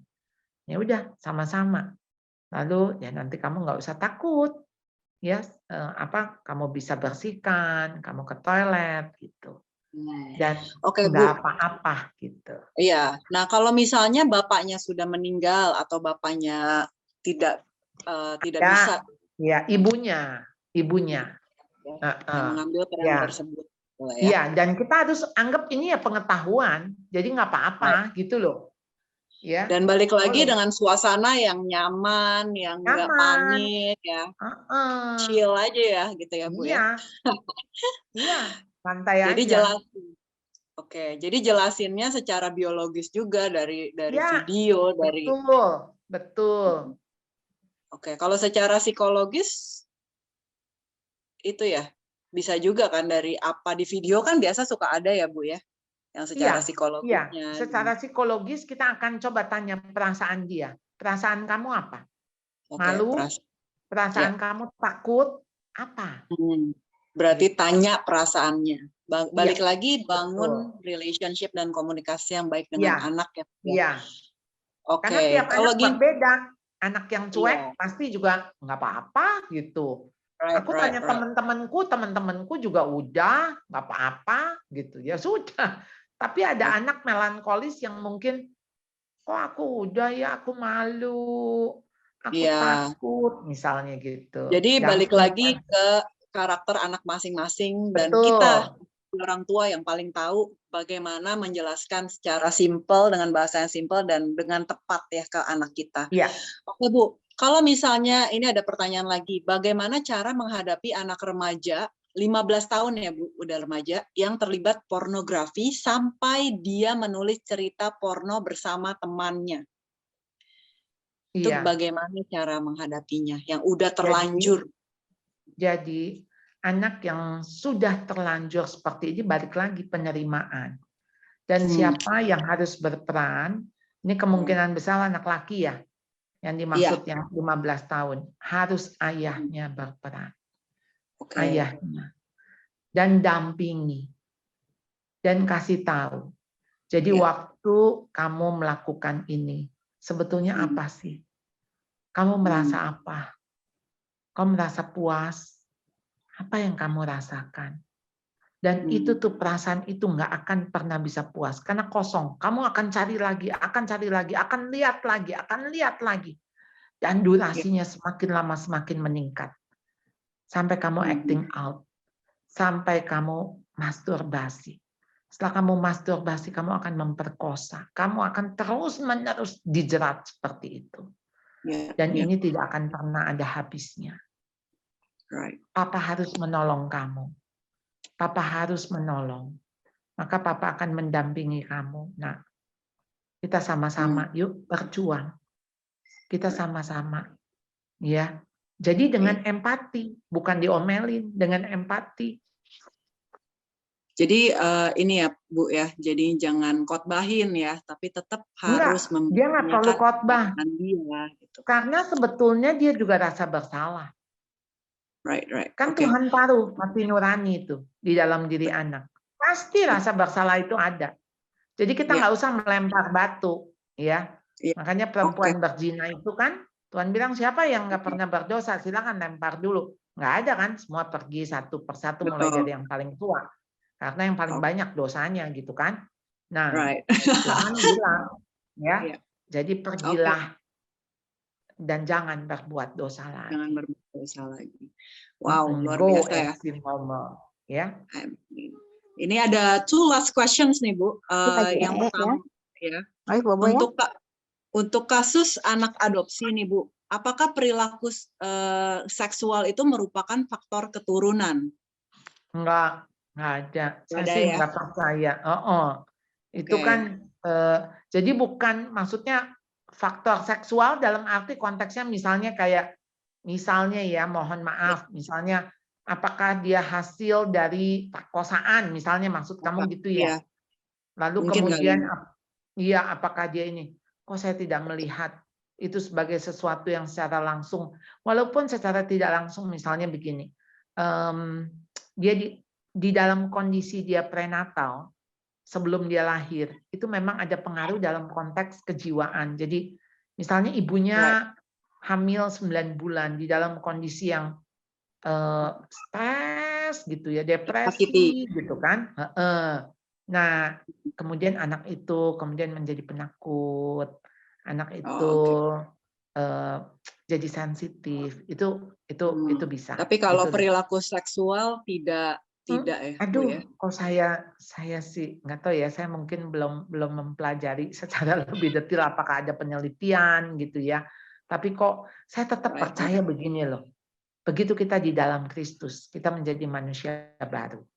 Yang lama sudah berlalu. Sesungguhnya yang baru telah datang. Udah gitu aja. Jadi kita sekarang yang kita lakukan bagaimana membawa anak kita kepada Kristus. Itu. Right. Oke, jadi perilaku seksual itu kita bisa kasih tahu bahwa itu bukan faktor turunan jika kita berada di dalam Kristus ya Bu ya. Ya, maksudnya Oke. perilaku seksualnya apa itu kan yang menyimpang ya? Maksudnya Right, mungkin yang ditanya pasti yang kan? menyimpang kayak misalnya Ya, mungkin hypersex atau apa gitu loh Bu. itu lebih kepada konstruksi sosial. Konstruksi Oke. sosial. Alright. Jadi Konstruksi memang sosial, ya, jadi bukan merupakan konstruksi faktor sosial. keturunan. Gitu ya. Jadi itu dipelajari, dipengaruhi oleh lingkungan, begitu loh. Alright. Ya. Oke, last question Ibu. Saya risih sekali menjelaskan private parts dengan nama sebenarnya penis dan vagina pada anak saya yang balita. Padahal kata-katanya bagus gitu ya. Gimana sih supaya nggak risih menjelaskannya? Ya karena di kepala kita, di otak kita, begitu ada kata penis, itu kayaknya langsung yang terbayang penis dewasa, begitu loh. Jorok. Jadi, ya yang rasanya, kayak jijik, kayak sesuatu yang kita nggak boleh lihat, nggak boleh ini gitu. Itu yang kita lihat gitu ya. Jadi kita nggak lihat, ini kan anak-anak kan, anak-anaknya semua anggota tubuhnya kan ada namanya. Jadi jangan sampai dia dibilang burung, kodok, pistol, saya nggak tahu apa lagi gitu ya. Ya ada namanya lah. Jadi jangan diberi nama yang lain, dan namanya ini memang nama dari anggota tubuh itu. Jadi it's okay gitu loh. Dan kita harus mulai latihan itu, latihan. Ya. Nah, nanti waktu dia sama temennya, kita bilang, jika membicarakan ini pembicaraan rahasia. Jadi kamu nggak usah ngomong sama teman, kamu punya penis ya, gitu. Nggak usah, gitu. Jadi kita bilang bahwa ini sangat private sekali. Jadi ini urusan begini between you and me, gitu ya. Anak dan orang tua. Alright, wow. Thank you banget ya Bu Charlotte. Karena waktu. Iya, karena waktu nih, kalau nggak mah kita tanya bisa 2 hari. Banyak banget pasti orang tua yang sangat pengen tahu gimana caranya. Karena ini kan something yang kita nggak pernah diajarin ya, Bu, sama orang tua kita. Mungkin dari dulu melihat sex education ini tabu dan lain-lain gitu. Sehingga kita perlulah something seperti ini untuk membuka mata kita dan juga menjadikan kita orang tua yang berpengetahuan dan bisa memberikan pengajaran yang tepat tentang sex education kepada anak kita. Oke, Bu, saya minta Ibu untuk kayak ada kata-kata yang kira-kira bisa sum up apa yang kita pelajari hari ini, Bu. Iya, berbicara sex education bukan soal pendidikan seks, bagaimana berhubungan intim, relasi suami istri, bukan itu. Tetapi bicara pendidikan seks adalah bagaimana kita mendidik hati anak, kita mendidik pribadi anak as a person, untuk dia tahu bahwa dia adalah gambar dan rupa Allah. Dan Allah memiliki rancangan yang indah atas hidupnya. Allah memiliki tujuan ketika Allah menciptakan dia, baik sebagai laki maupun sebagai perempuan.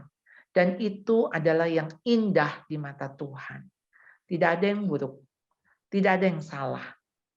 Dan mari kita bersama-sama mendampingi anak-anak kita menjadi pribadi yang mereka bisa bertumbuh dengan peran, dengan fungsi mereka, dengan karakter mereka, dan hidup mereka memuliakan Allah melalui peran fungsi sexuality mereka. Karena mereka perempuan akan jadi ibu, dan laki-laki akan menjadi ayah. Dan Tuhan akan memberikan keturunan-keturunan ilahi melalui fungsi-fungsi itu. Ya, dan melihat ini sebagai anugerah Tuhan, ya, yang patut disyukuri. Itu aja. Wow. Yul. So powerful. Ingat ya dan catat ya buat teman-teman semua yang hadir di sini untuk melihat sex education itu bukan pendidikan tapi relasi, identitas ya. Jadi buat teman-teman yang mungkin ada ada pertanyaan atau lagi kayak mikirin, aduh bisa nggak ya dapat rekamannya, dapat catatannya, don't worry, kita bakal kasih dan kita akan share video ini di YouTube channel kita Fuse Jakarta ya.